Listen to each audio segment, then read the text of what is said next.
c'est Tina, je suis membre de l'association DMC. Nous sommes aujourd'hui à Plaine des Bordes. Nous sommes ici pour célébrer la Journée internationale de la paix.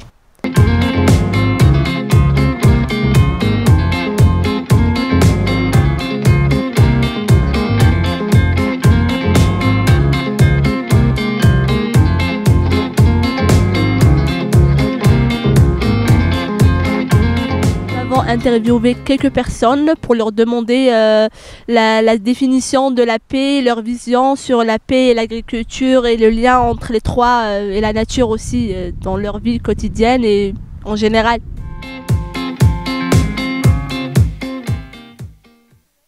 La paix signifie un état paisible, de communauté entre les nations, entre les peuples et d'entraide mutuelle vers un meilleur futur pour chacun. Que tout le monde s'entende bien. Je dirais un peu être libre, je sais pas. Aucun danger.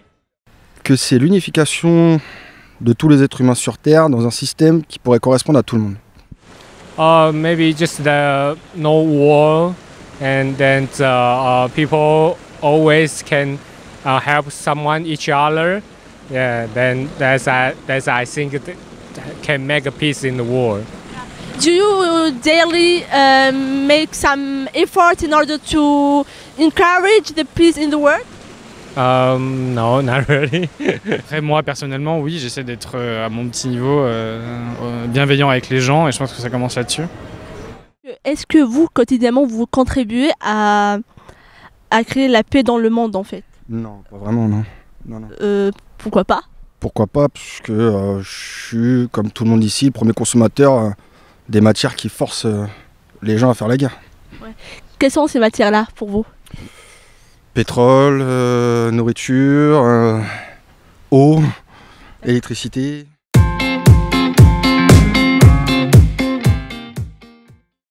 Enfin non, l'être humain il est pas en paix dans la terre parce que il y a des guerres, enfin je sais pas, genre non, il y a trop de pollution, les gens ils respectent pas l'environnement. Vous avez quelque chose à dire peut-être? Enfin la même chose qu'elle fait du même. Oui, ils respectent pas, enfin ils jettent tout par terre alors qu'il y a des poubelles à 500 mètres chacun et je sais pas. C'est pas respectueux par rapport à tout ce qui marche autour quoi. Il y a un lien en tout cas entre les famines et les guerres et entre les ressources et les guerres, c'est sûr. Après, est-ce que l'agriculture est un vecteur de paix ou pas, je sais pas. Je sais pas si on peut personnifier la Terre en disant qu'on la maltraite en tant que telle, parce qu'à mon avis, elle nous survivra bien plus longtemps que nous l'avons fait jusqu'à présent. Après, c'est sûr qu'on se maltraite nous-mêmes en maltraitant l'environnement et en polluant la Terre et en l'exploitant de telle sorte que nos générations futures risquent d'avoir moins que ce que nous avons aujourd'hui. C'est pas dans la nature de l'être humain d'être en paix avec la nature. D'accord, mais qu'est-ce que... On est dans la transformation des choses, nous on n'est pas dans le recyclage. Nous on arrive quelque part, on le détruit et on construit dessus. C'est notre mode de fonctionnement depuis pas mal d'années, je pense. Remettre ce lien entre la nature et l'humain ou le créer parce que peut-être qu'il n'a jamais été. Ou prendre exemple sur d'autres civilisations qui ont réussi à mettre ce lien. Quelles sont ces civilisations? Indiennes, amérindiennes je parle, surtout, les bouddhistes, les Kabyles, oui, d'origine, mais si, les Kabyles étaient tout à fait polythéistes à une époque, et avant les polythéistes étaient un petit peu comme les Indiens d'Amérique, croyant en la nature, etc.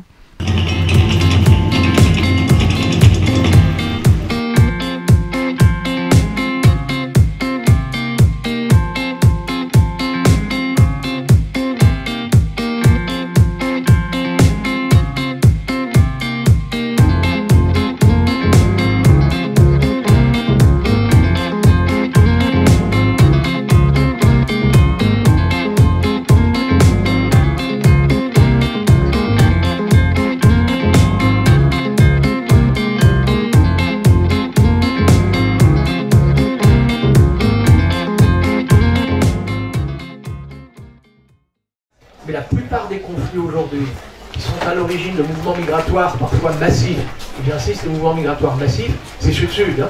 C'est des gens qui quittent leur pays pour aller chercher un abri, souvent dans des pays voisins, en toute hâte.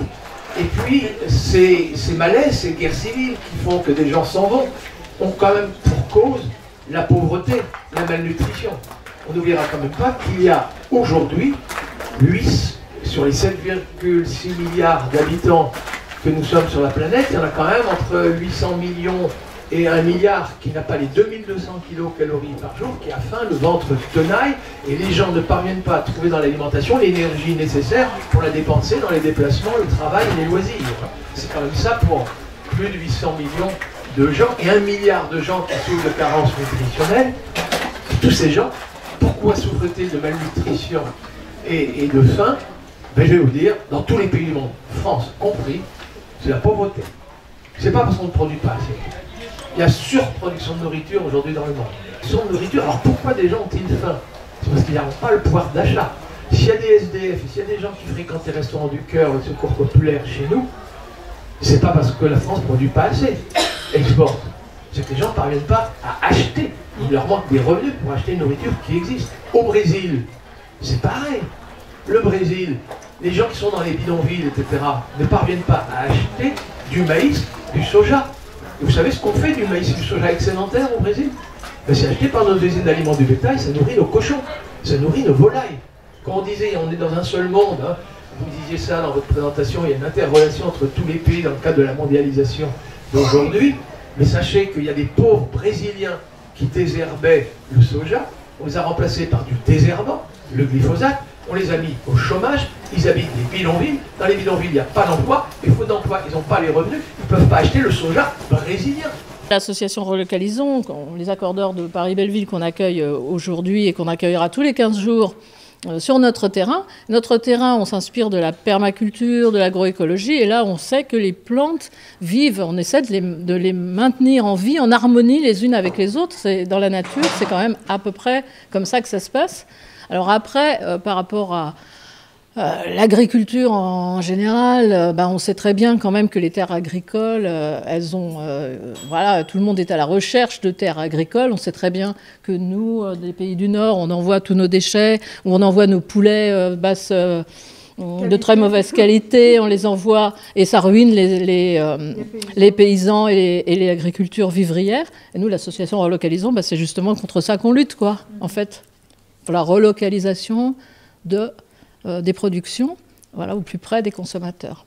Quand on voit tout ce qui disparaît au Brésil, l'extinction et tout ça, ça donne des conflits et les humains, ils ont plus de terres agricoles pour cultiver aussi. Hein. Et puis on fait disparaître aussi le nombre d'animaux. Quand vous voyez pour cette huile de palme en Indonésie, vous avez quand même l'association Kalawet qui travaille dans le monde entier. Et actuellement, il est en Afrique. Alors, je ne peux pas vous dire pour quel animal, mais moi, je le connais, je l'ai vu et je connais sa maman parce qu'il s'est présenté déjà en salon biologique. Il vendait des cartes postales pour ses gibbons. Et il a passé à la télé encore récemment. Et il faut aussi aider beaucoup pour les animaux parce que sinon, on ne continuera pas à vivre sur Terre. La suite des guerres, notamment la guerre de 14, qu'ils ont utilisé tous les tanks, les machins, fallait les réutiliser, fallait violer la terre pour la cultiver, donc pour réutiliser justement les tanks et en même temps également les pesticides, etc. Fallait tout réutiliser. Donc voilà, ça a tué la terre. Voilà. Et donc nous maintenant, nous sommes là pour essayer d'avoir une agriculture saine en associant les plantes entre elles pour qu'elles coopèrent et qu'elles s'entraident entre elles. Environnementale, oui, elle fait consensus parce que tout le monde a envie de protéger les petites bêtes, les animaux et tout ça, et que voilà, ça touche au cœur. Et voilà.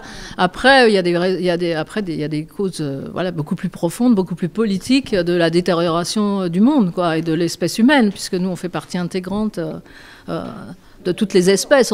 On est là au milieu de tout le monde. Et je pense que le productivisme est en train de nous tuer tous.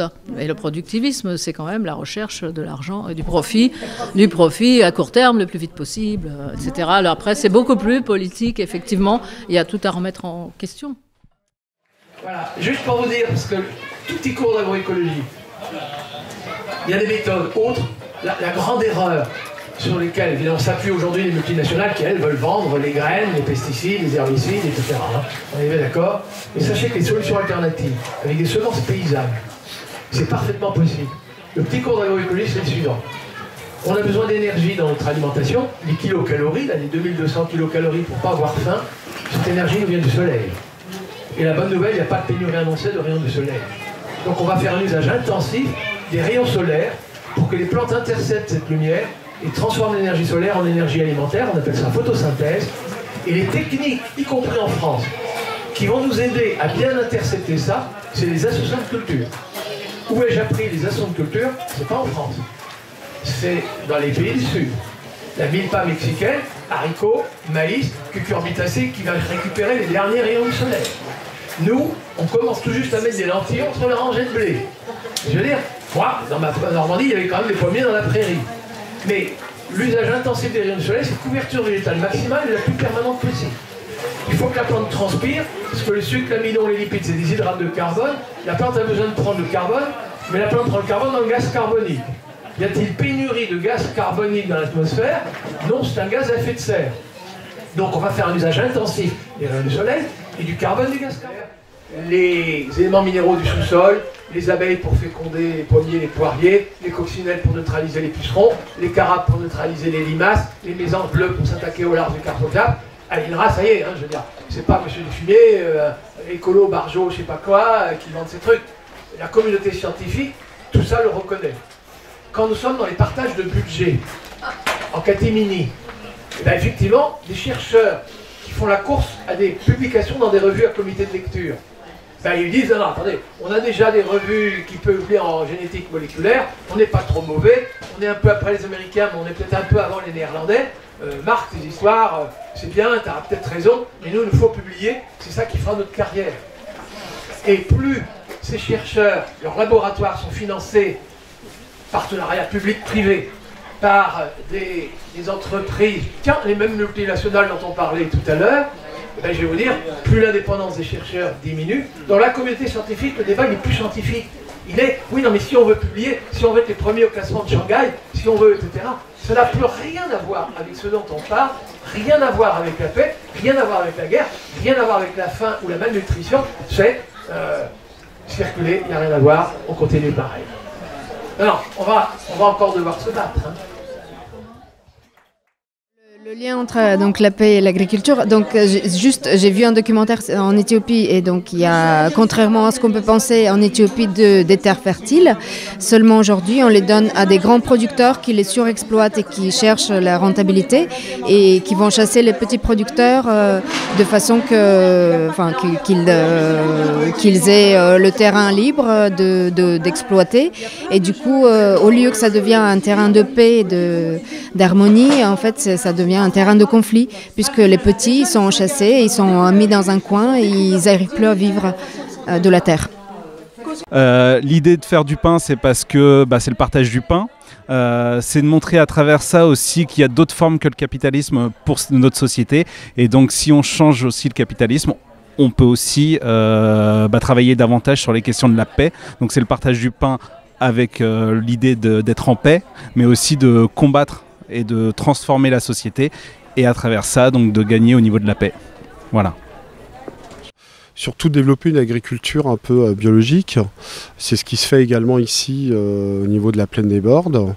On a une association Valbio qui travaille dans ce sens-là et qui œuvre dans ce sens-là. Ça crée également des emplois. Donc ça c'est très important. Et ça crée également de la réinsertion sociale. Donc forcément, on a un climat de paix à travers cette démarche. Forcément, le fait de créer de faire de l'agriculture à ce titre, ça permet aux gens de pouvoir se nourrir à moindre coût, sans forcément être obligé de consommer dans les magasins et les distributeurs habituels. Et en même temps, ça permet de sensibiliser les gens un petit peu à la nature tout simplement. Nous on pense que les problèmes écologiques comme les problèmes sociaux, ils viennent de la même cause, c'est-à-dire le capitalisme. Donc à un moment, pour essayer de remplacer le système capitaliste, on va essayer de travailler sur l'entraide, la coopération et la mutualisation. Et on pense que c'est à cette condition qu'on aura une véritable paix entre les peuples. Donc voilà, donc c'est pour ça qu'aujourd'hui on essaie de faire ce genre d'atelier coopératif, de boulangerie coopérative, de manière à préparer la vie future et la paix future. Un petit proverbe qui pourrait peut-être résumer la paix ou le départ pour une nouvelle humanité, c'est la bonne entente des abeilles qui fait le miel si doux et le miel n'est pas assez bon dans une seule bouche. À méditer. Dans le jardin, une voix chanta. De grâce, monsieur le promoteur. De grâce, préservez cette grâce. De grâce, monsieur le promoteur, ne coupez pas mes fleurs.